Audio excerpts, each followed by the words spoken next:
overseas missions, but they do missions here in this country. Teams to help you learn street evangelism, door-to-door work. And he gave me Stuart's name and address, and I made contact. He came to visit us and with me, and he had a team for the week.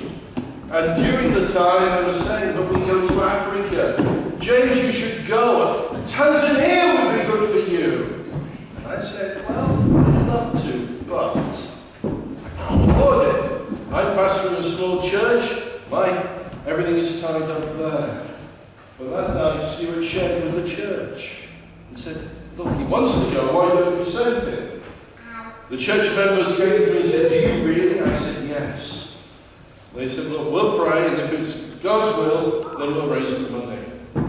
Well, the next thing I knew, one lady brought me her co-op divvy and said, you can have my Christmas divvy. So that was the start. But they began to bring and buy stores, baking cakes, selling, crafts and selling, safari selling. The next thing I knew, I was on my way to Tanzania with Stuart and another young lady for 10 days on a short-term mission. And, well, got bitten. Thoroughly enjoyed it. Really felt good about it. I thought I could be here. Came home to continue pastoring. And then in January, God said, you must go back. So as I then started to speak to everyone, as you do, I spoke to my wife first and said, look, I think God's saying I'm going to go back to Tanzania. She said, I know, I've been waiting for you to say something. So the church elder, the same thing, I've known 6 months, we're just waiting for you. And phoned Stuart, and Stuart said, look, we don't even have to pray, we're just waiting for your call.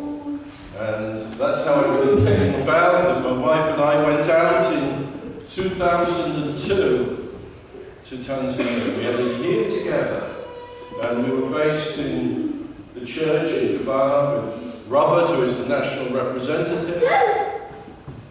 And I know when you meet Silas, you think, well, what do they want white people in Tanzania for? And the answer quite simply is found in Acts chapter 8. When Philip is sent by the Holy Spirit into the desert, and he meets the Ethiopian eunuch, and he is reading the book of the prophet Isaiah, and Philip runs up and says, do you understand what you're reading? And he says, how can I, unless somebody guides me? And that's very much been my role, as being a guide to bring people